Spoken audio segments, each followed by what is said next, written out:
Hey, what's good YouTube? Antayami here, back with another deck profile here. And unfortunately, this deck got hammered on the ban list. I was gonna do a deck profile of this deck, but just never found the right rate, like the right ratios. And I found out that this deck right here, it was like absolutely like perfect and flawless, and I enjoyed it. I beat tier elements, I've beaten splites, I have beaten just any deck under the sun with this deck, and it performed very well despite how weird and awkward it is. This is definitely a deck that's like very tech choicey, but unfortunately I will go over this.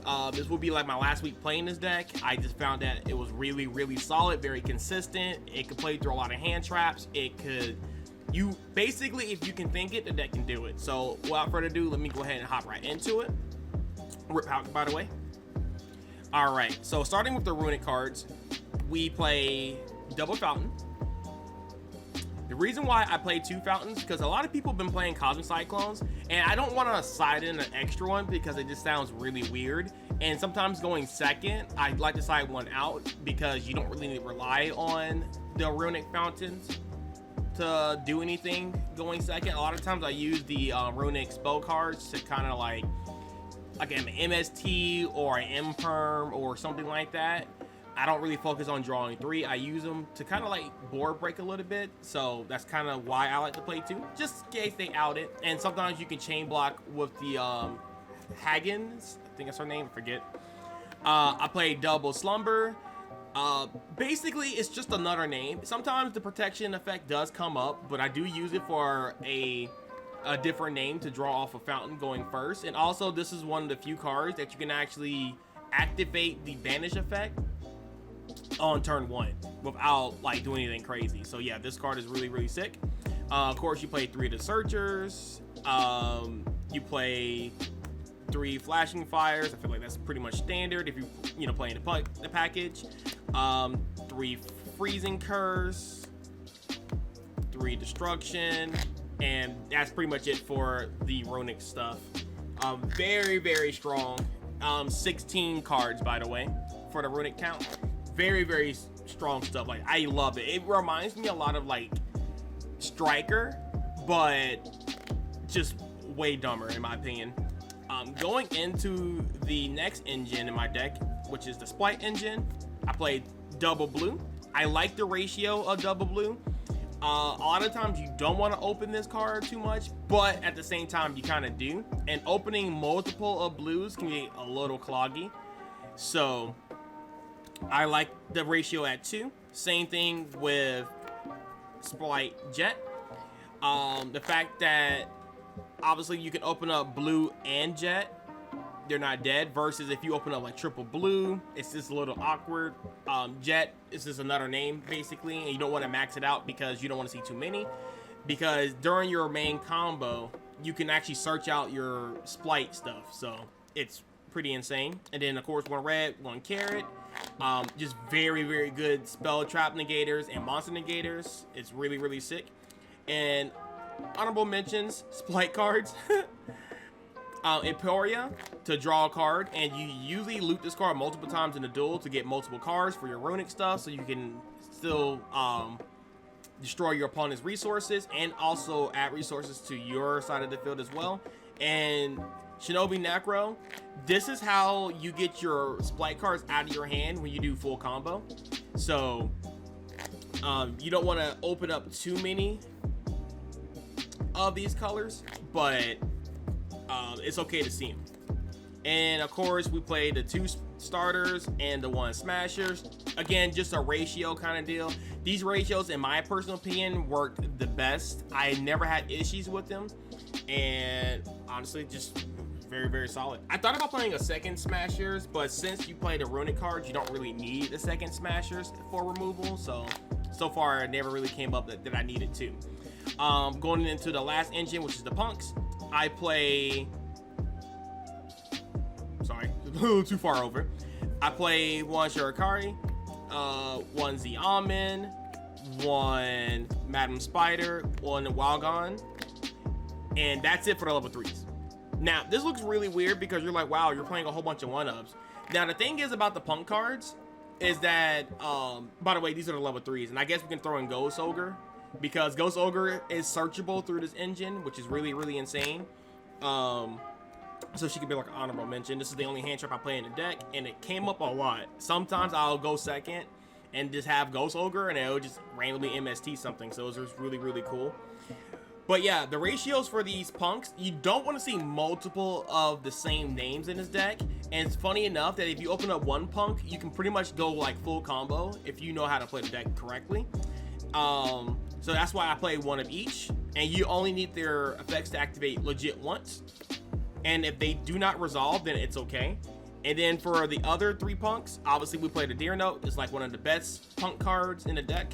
It's what makes the punk engine, make it really strong. Helps you go into Chaos Ruler, which unfortunately did get banned. And Ogre Dance is basically another copy of the Small Boys, and same thing with Xiamen. It's another copy of the small cards. So, and yes, you need those cards for a combo. There's a lot of different lines where you open up one. Like if you open up like Foxy Tunes can get you into like your Foxy Tune, or Xiamen gets you into Foxy Tune, and you can do a combo line off that. Or I've seen times where I open up this plus Deer Note, and there's a combo line where you can actually make that a combo. So it's really cool. It's really cool.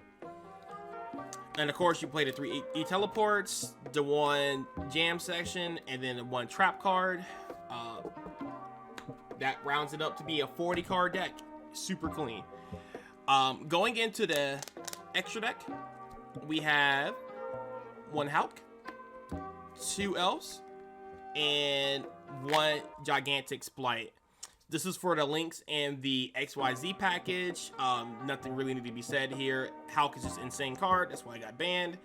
Elf is just really crazy. Like, Elf, it's just so good. I love this card. And I kind of wanted to play 3 Elves, but you don't really need 3 Elves. I'm just being greedy at this point.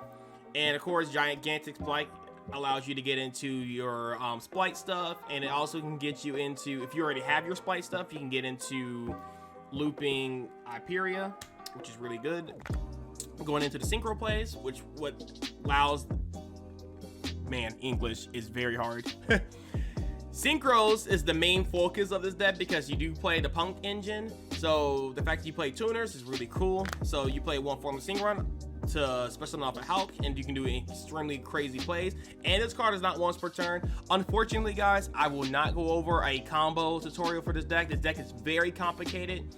It is very hard to play, and Formula Synchron is not once per turn. I didn't realize that until I started playing this version of the deck, because you can go, you can technically go Spright Elf.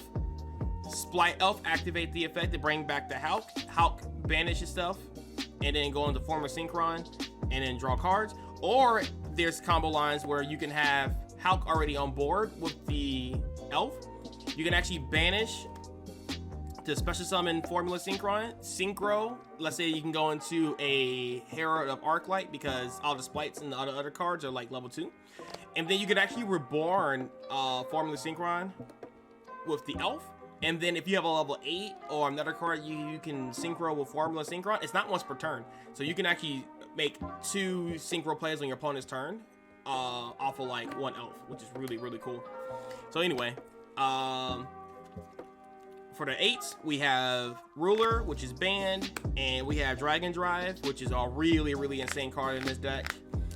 Going into the 10s, we have 1 Xingling, which is super powerful, and 1 Baron to the Floor. And then for the 11s, we play 1 Amazing Dragon, and we play Psychic and Punisher. Psychic and Punisher is insane. It's funny because sometimes I don't even like punch for game with Psychic and Punisher. I literally make this card versus decks that can't out it very easily, and I protect it with the Runick cards, or it's like another, like kind of like a Mystic Bind, even though my opponent can still technically play. If they can't out this card, I deck them out through the Runick cards. It's really insane. So very, very strong. And also you can punch for game, which also comes up a lot too. Next, we play 2 Huggins, and then we play the Rising Carp, and that's gonna wrap it up for our 15 card extra deck. And that is the deck, guys. If you guys have any questions, I will definitely, you know, answer and respond. And if you guys really want to see a combo video, I can give you guys a combo video because it's a really fun deck. But unfortunately, the ban list definitely banned a couple cards from my deck, so we're gonna have to kind of re-strategize if I want to continue to play this deck. But I had a lot of fun with it. Unfortunately, I didn't enter locals with this particular build, but I might go to locals on either tonight or on Friday to kind of get my last little, you know, play of this deck. But yeah, it was a very sick deck and it's very, very fun. So yes, guys, thank you guys for watching. Have a great one. Peace. Stay safe.